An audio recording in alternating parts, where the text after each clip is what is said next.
Bangunan-bangunan mewah ini terjajar di sepanjang desa Sidakaton, Kecamatan Dukuturi, Kabupaten Tegal, Jawa Tengah. Inilah yang dinamakan Kampung Warteg. Sejak tahun 70-an hingga sekarang, pemilik rumah-rumah ini mengadu nasib ke kota besar dengan berjualan warung nasi yang disebut Warung Tegal. Mereka pun menuai sukses sebagai pengusaha warteg di kota rantau. Dikenal memiliki etos kerja yang tinggi, membuat masyarakat Tegal berhasil membumikan warteg dan mendatangkan keuntungan bagi mereka. Orang Tegal yang pertama itu dikenal etos kerjanya bagus itu. Ada filsafat begini, Mas. Anawan mesti anak pangan, anak dina, anak opa. Artinya dia hendak mengatakan Tuhan sudah menciptakan manusia, pasti bertanggung jawab atas nafkahnya. Sampai di buku saya sebut, arep gelem keliling mesti nyangking, arep gelem kloyong mesti anak sing dicangklong, angger obah mesti mamah. Itu dia tersugesti itu betul. Apa itu? Jadi ketika orang sudah mau bekerja, Tuhan pasti menurunkan rahmatnya berupa rezeki. Jadi etos kerja mereka itu tinggi dan bisa menjadi apa saja, antara lain bisa menjadi tenaga warteg, bisa menjadi kuli bangunan, nelayan dan sebagainya. Memang pekerja keras.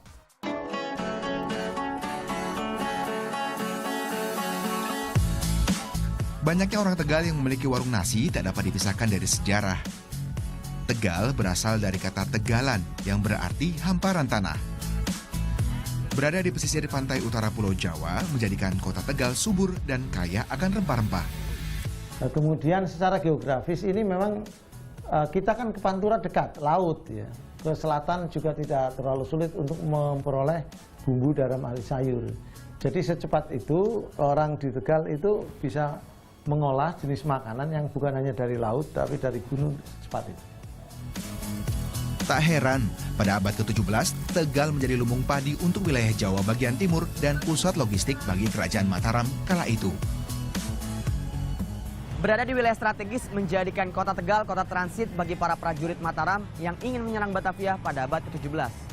Dari perpaduan budaya itulah sejarah masyarakat Tegal dikenal jago memasak dan pandai mengolah bumbu.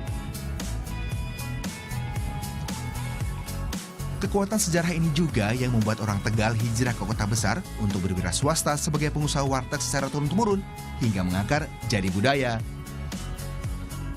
Mulainya itu tahun sekitar 75-an ya. Tahun 75, kemudian zamannya itu masih pemerintahan Soeharto awal-awalnya ya. Itu kan mulai banyak orang-orang yang merantau ke sana.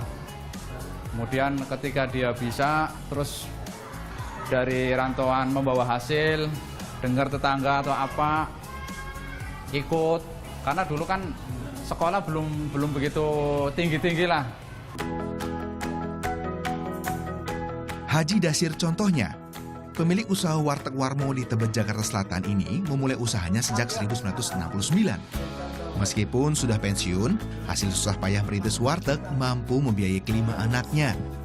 Tak hanya menyekolahkan, Dasir pun mampu membelikan tanah atau membangun rumah mewah untuk anak-anaknya di kampung. Kita nurut orang tua. Kalau uang di Jakarta itu nggak boleh kita untuk poya-poya, untuk senang-senang tuh nggak boleh. Sebenarnya kalau kita usaha di Jakarta, itu sebenarnya ada uang adem, ada uang panas. Kenapa? Usaha keras. Usaha kerasnya tuh bikin adem. Kalau panasnya tuh duitnya gampang. Yang tahu jalan, ya. Tapi yang nggak tahu jalan ya, kelantar-lantar sono kemari ya, nggak dapetin apa, nggak dapet pekerjaan. Makanya saya bilang tadi, bisanya itu kan misalnya kita dapet, udah punya rumah begini ya, kayak Mas Birin, kita mikirin apa? Untuk tanah, sawah, ya, untuk akibatnya saya tua, kan buat pensiun seperti saya ini sih. Kini Dasir telah mewariskan keahlian dan usaha warteg kepada anak-anaknya. Dialah Sobirin, menantu dari Dasir ini yang meneruskan estafet usaha warteg Warmo di Tebet, Jakarta Selatan. Sistem estafet atau aplusan itulah yang sering diterapkan oleh warteg-warteg kota besar. Kali ini Birin mendapat aplusan di kampung halaman setelah mengelola warteg di Jakarta selama 4 bulan. Ya, aplusnya sebenarnya itu karena kepemilikan warung itu lebih dari satu orang sih. Misalnya kebanyakan itu karena saudara ya, mungkin kakak adik, misalnya karena kepemilikannya adik sama kakak, artinya tiap per 3 bulan atau 4 bulan itu gantian. Misalnya dari aplusan untuk 4 bulan ya, Januari, Februari, Maret, April itu 4 bulan, itu untuk adiknya. Dan ke depan dari Mei, Juni, Juli, Agustus itu untuk kakaknya. Selalu rolling berputar seperti itu. Ketika mendapat aplusan, biasanya para pengusaha warteg akan kembali ke kampung halaman untuk bertani, menanam bawang atau padi. Ketika sudah 4 bulan, ia akan kembali ke Jakarta untuk bergantian mengelola warteg. Misalnya pas lagi dapat giliran di Jakarta, ya kita konsentrasi kerja warung di Jakarta. Pada saat kita aplus, saya nggak boleh nganggur, saya ada kerjaan capek, kerjaan di sawah kan capek. Itu kalau musimnya padi ya nanam padi, misalnya bawang ya nanam bawang gitu. Hasil yang diperoleh para pengusaha warteg ini tak dapat dipandang sebelah mata. Hingga muncul istilah merana di Jakarta, sejahtera di kampung halaman. Berpenampilan sederhana dan bekerja keras di kota besar, tapi memiliki kekayaan yang melimpah di kampung. Di Jakarta, dimanapun orang warteg berusaha kelihatannya inilah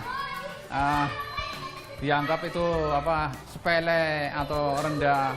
Tapi sebenarnya dia dengan uletnya ya mengumpulkan dari hasil penghasilannya itu untuk kemakmuran kehidupan keluarganya, ya bahkan lingkungannya. Orang kampung, rezeki kota, mungkin itu istilah yang tepat untuk masyarakat Tegal. Nilai-nilai sejarah dan budaya serta diiringi usaha yang gigih membuktikan warteg dapat menembus strata kelas dan memajukan lingkungan sekitarnya. Farabi Ferdiansyah, Budi Raharjo melaporkan untuk NET.